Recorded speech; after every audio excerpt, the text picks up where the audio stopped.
Attention. Captain to crew, attention. Our destination, Altair 4, is now visible on the main viewplate. Forbidden Planet really was the Star Wars of the 1950s. It was the first film that I know of where you really were immersed in this other world with no compromises. Even people who didn't read science fiction could tell when they were watching Forbidden Planet that they were seeing something made by people who respected the genre. The imagination really was at play, and still is when you watch this film. The idea of a creature from the unconscious is really, really different. Prepare your minds for a new scale of physical scientific values, gentlemen. Forbidden Planet was the benchmark for years. It's just in terms of sheer production value and scope. The effects were stellar, but so was the story. It was a perfect match. It's that MGM gloss, and instead of Singing in the Rain, it's science fiction. Flying saucer, cool robot. Can I be of service, sir? And a horrible monster. You know, what could be better than that?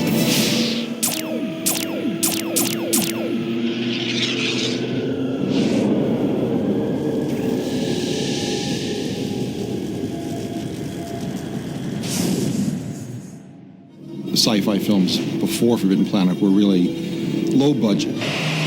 Usually they were B pictures or, they were black and white. They had a reputation of being, generally speaking, adequate or bad. What passed for science fiction then were what we would call giant bug movies. You got your yucks out of that, and it sold popcorn, and everybody was happy. And that was good enough. There was just a formula, and the formulas were great, and they worked. But Forbidden Planet broke it because it was in color and widescreen, and because of the incredible special effects. Forbidden Planet was the first science fiction film to really step beyond the bounds of the solar system. It's the first time in the 1950s that Earth people showed up in a flying saucer. All clear, sir. Previously, it was always the aliens showed up in flying saucers. Look at the color of that sky. It was a serious attempt to represent a completely unique world. And it wasn't good enough to just say, it's not the world you know. It's got to be a world that nobody knows, and at the same time, everyone recognizes as being alien. I mean, that whole world was created from scratch. MGM, during the 50s, was one of the biggest studios around. They weren't looking for a B picture with this. They wanted this to be the first science fiction A film. In MGM, you're talking about the crown jewel, Metro-Goldwyn-Mayer. The studio departments were all in full steam still. And you look at the polish and the shine, on those pictures. And this picture had that MGM, magic. This was new for MGM. They had done fantasy films, certainly. They had done The Wizard of Oz, which would be their biggie. And they had done other fantasy films and horror films to a degree through the years, but nothing space-oriented. Cyril Hume was the actual screenwriter of Forbidden Planet. But Adler and Irving Bloch both got co-credit because they actually came up with the story. They modeled a great deal of the film on The Tempest, which was a la Shakespeare. The Tempest involves a man named Prospero, perhaps the most powerful magician in the world, but also had a blind spot. He's filled with ego. His evil brother exiled him to a Mediterranean island where he remained with his daughter for 12 years. And then a ship coming and finding them, and she falls in love with one of the men on the ship. So you have definite parallels. The Tempest asks one fundamental question. If you had the power of a god, and you had your enemies right here, what would you do with them?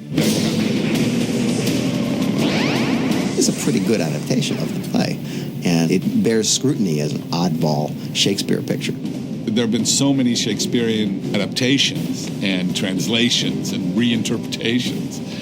And to do a science fiction take or an outer space take on The Tempest is a particularly smart idea. There's a serious undertone to the film that was simply missing from other science fiction films of the period, and I think the key factor is that the characters believe their roles. Father. Alta. We all, as actors, made it a point from the very beginning to take the story seriously and to play it for real. This film was not a kid picture, although it certainly had had elements that kids adored. It was far deeper than that. Fred Wilcox, who was the director, discussed the film with everybody working on it, and he said, this is a serious film, and treat it like that. Knock that off, Quinn. It is interesting for today's audiences to see Leslie Nielsen in a straight dramatic, even a romantic lead role. I was a stalwart, disciplined, obviously, strong leading man who was dealing with this girl who did not know what her endowments actually were. And I did. Come on in. Didn't bring my bathing suit. What's a bathing suit? Altera was the perfect virgin, and the commander was the perfect hero on the white horse. Anne Francis is sporting it very well, miniskirts. And this was before miniskirts came in, which was the 1960s. So once again, we're looking into the future, right? It's very much a 50s picture. I mean, you know, the wonderful Anne Francis swimming in that naked suit she's wearing. But at the same time, it's dealing with very real issues. I suppose one day I shall be obliged to make the trip to Earth with her for the sake of her natural development. I should say fairly soon, too. Altera has to go through an odd little arc. She has to not like Adams and fall in love with Adams. She has to love her father, then begin to mistrust her father and choose Adams over her father. That alone makes it a masterpiece of space opera. You'll find the household silver in the dining room and my daughter's jewelry on her dressing table. Walter Pidgeon, at the time, was one of MGM's stars. He had a great voice. He had a great look about him. I mean, nobody could have played Morbius like he did. Pidgeon gave the picture this keel of seriousness, that it was taking itself seriously while at the same time having fun. Now, right here is where I do my quick dissolve into a beard and a spacesuit before I introduce you to Robbie the robot. Everybody knows who Robbie the robot is. He was probably the most unique robot ever created for a movie. I remember that first day, the crew just stood around and looked at it and wondered, what the hell is this going to do? You are a robot, aren't you? That is correct, sir. I at least said, well, we've got the star of this movie right here. What was great about Robbie is when he was just standing there doing nothing, he stole the show. Robbie was totally acceptable immediately, and also added so tremendously to the believability of everything that you were watching and seeing. Robots before Forbidden Planet had been of the somewhat clunky variety, where you've got basically 3 metal blocks with a head. Robbie could have gone that way. Certainly there were early drawings that could have taken him in that direction, but the art directors and the people involved really wanted to make him unique. I designed it so that he can do practically anything, and especially emphasize his strength and all, you know, being a mechanical thing. You could see where his joints worked. You could see he had gyroscopes inside of his dome going around to keep him upright. There was all kinds of stuff there that could easily be thought of as being real technology. That was the big difference between Robbie and every movie robot before that. Robbie looked like he might work. The idea that you would have a robot who would be a friend instead of an enemy certainly was a novel one. This again comes from respect for the genre. The character of Robbie the robot follows all the basic laws of robotics. Turn around here. Asimov's 3 laws of robotics start off: 1, robot cannot harm a human being. Fire. 2, a robot must obey all orders except where they would conflict with the first law. Would 60 gallons be sufficient? Gallons? And the 3rd law is a robot must protect its own existence except where it would be interfering with the 1st or 2nd laws. Order canceled. And clearly, the people who wrote Forbidden Planet were aware of these laws. When MGM made Forbidden Planet, they were very smart because they went to Caltech to get a lot of the science for it. And so it was very state-of-the-art of the time. They thought if they were going to do a science fiction film, they had to do it big. So the art department and the special effects department, they did a little more than they were supposed to do in putting this thing together. Cedric Gibbons, who was the head of all the art directors at the studio, he left Arthur Lonergan alone to be the art director on the film. And Lonergan really grabbed a hold of it and said, this is a great opportunity to make something really cool.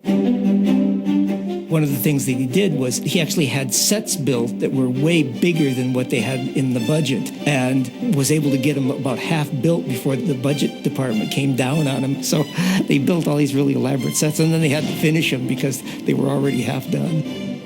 They threw major resources behind the film. They had built this spaceship, and it came down like a giant mushroom, and there was this pillar down the center, and it had to be 40 or 50 feet across up at the top.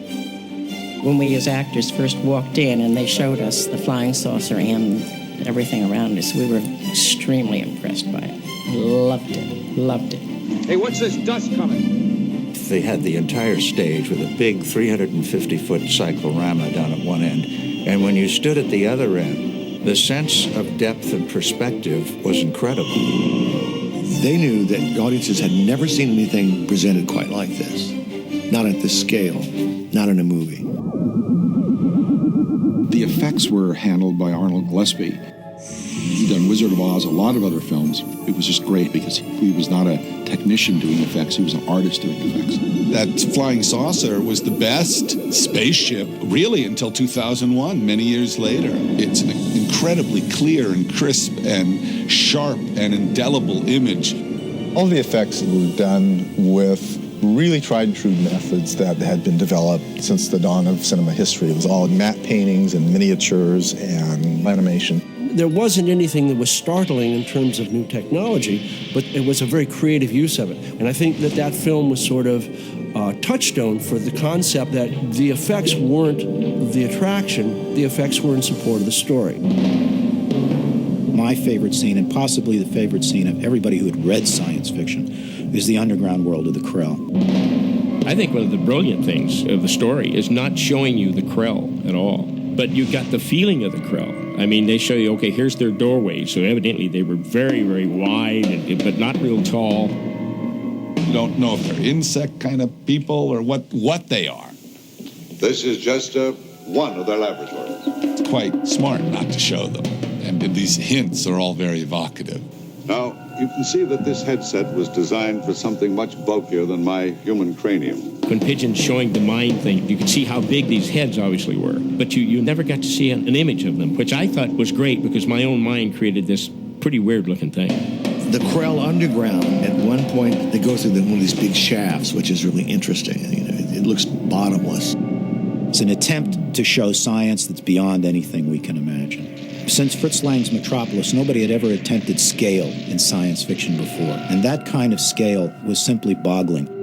You get to see these amazing miniature sets with little tiny people walking through these just vast networks of machinery that is still alive.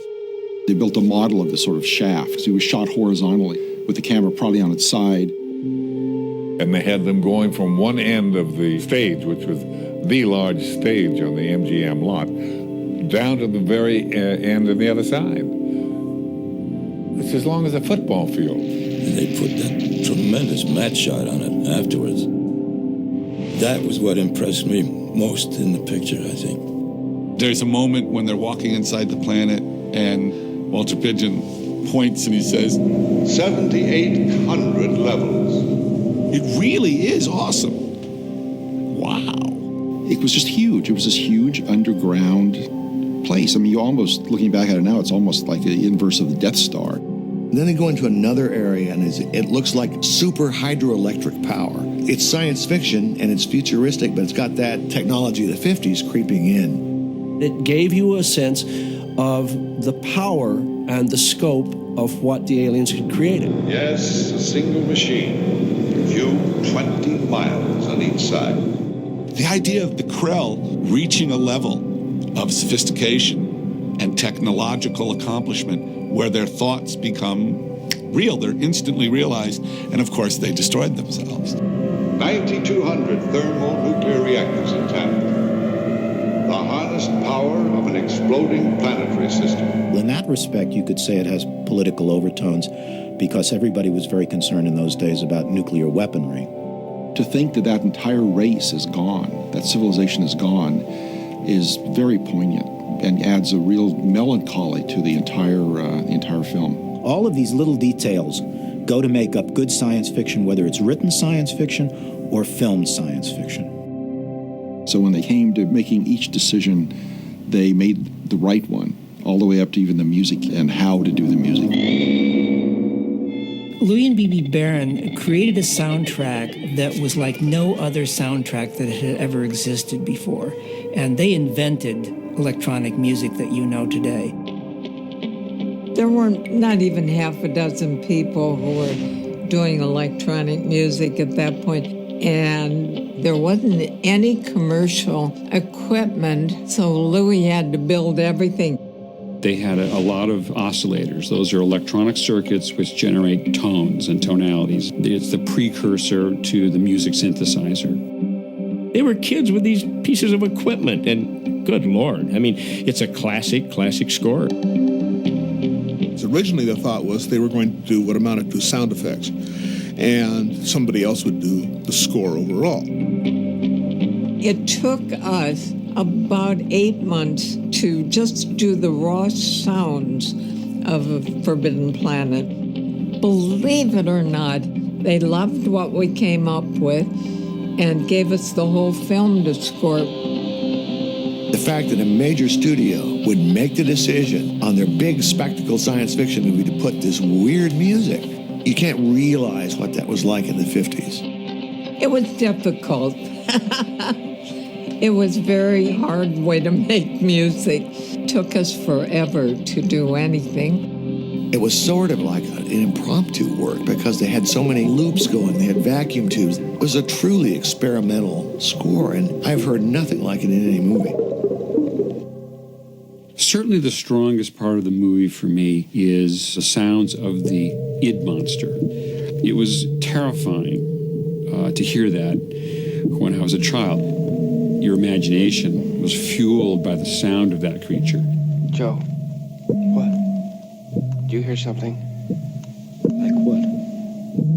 Like a sort of big breathing. When you hear that, those boom boom starting with the id and stuff, man, it was chilling.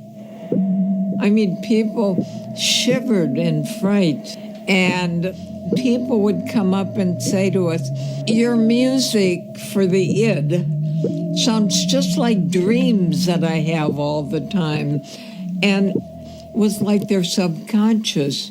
So that's, of course, what we like best to hear.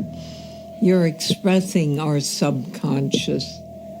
The genius of the score is the fact that the score plays as music and sound effects at the same time, and they carry a mood and tone every bit as much as if it was a full orchestra. Unfortunately, we had to contend with the musicians' union. This was the only feature film released from a studio that had a score that involved no musicians. Since they weren't using traditional instruments, they couldn't take the credit of being musicians, so they made them take a credit of electronic tonalities. It prevented them from being even nominated for an Academy Award.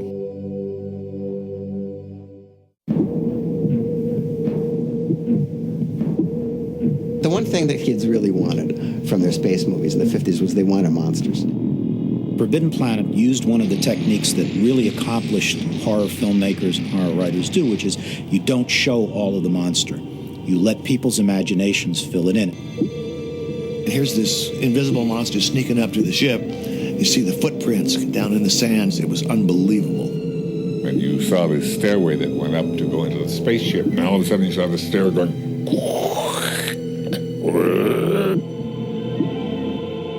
Dreadful fellow. The brilliance of Forbidden Planet is this whole idea of the Freudian monster, the monster from the id, which was a really cool, weird idea at the time. It's still one of the best science fiction ideas ever. Freud's theories on psychology was that there was an id that was between the ego and the superego. And the id was where all of our primitive side resided. You're talking about Freud meeting outer space. So you had the character portrayed by Walter Pidgeon, you know, who doesn't even realize that he's doing this. Made you wonder who is the villain in this story and where is all of this coming from. Nice and creepy.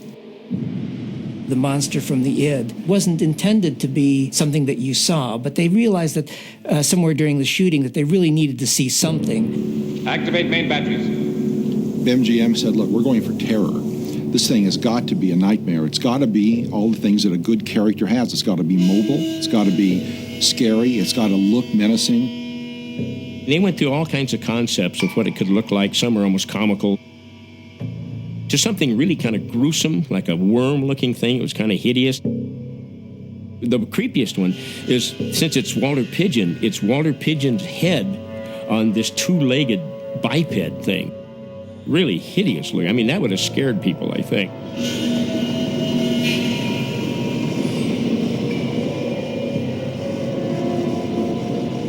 There was worries about how to do the Id monster. Do it with some sort of stop-motion system, like a Ray Harryhausen thing. And I think that may have looked too solid, but they went with an animation approach. MGM had an optical department, had a matte department, had a special effects department. The only thing they didn't have at that time was an effects animation department. So MGM called up Walt Disney Studios and asked if they could borrow Josh Mader, who was an animator. He was like their premier animator at Disney Studios. In Fantasia, he came up with most of the really great concepts of the dinosaur fights and stuff like that. He was great at doing, like, lava flows. I mean, he was probably one of their best animators. Well, Josh Mader not only did, of course, the Id monster, but he also did, like, the sort of beam that you see coming off the flying saucer as it's landing.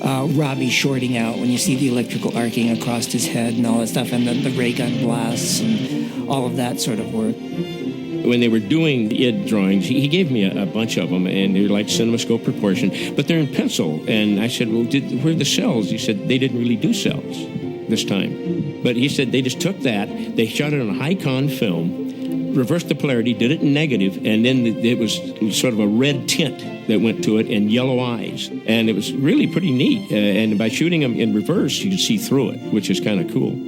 But as far as I know, it might be one of the first times they didn't actually use cell animation.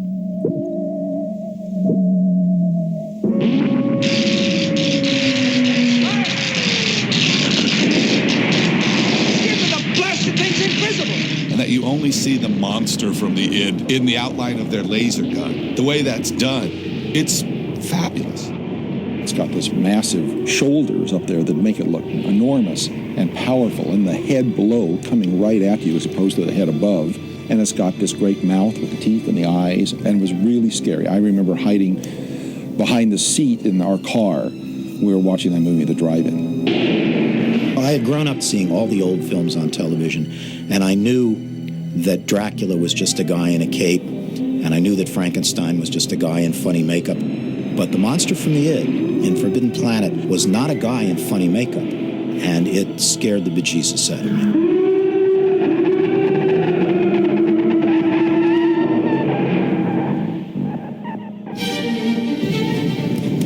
This film was released in 1956. Forbidden Planet was one of those flukes that didn't make it the first time, but over the years got its audience.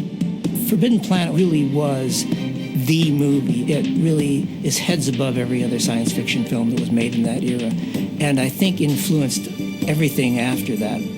Everybody knew what written science fiction could show you, but nobody until Forbidden Planet, I think, had seen what filmed science fiction could really do.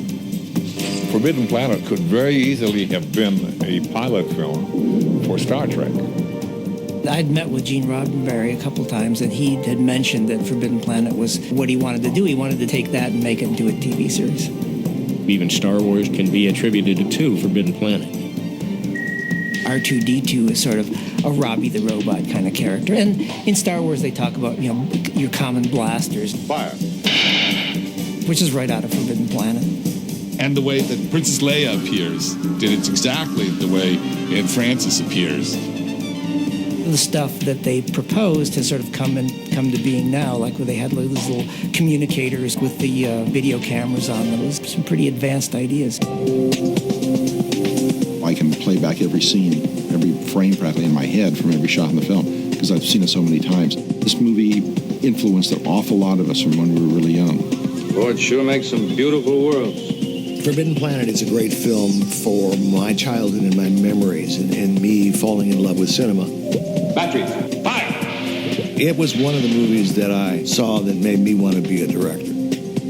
It's really a movie of ideas, and that's really why the film has become the classic that it is. It's good to be in a picture that people still talk about 50 years later. Each new generation that comes along sort of rediscovers it. I got a phone call just recently from my grandson saying, Grandma, I just saw you on television. And it was Forbidden Planet. Just once more, do you mind? Not at all. A lot of things become old-fashioned for something to remain that interesting and that fresh. In its category, it's the granddaddy. Forbidden Planet's the first film that is not just science fiction, but super science fiction.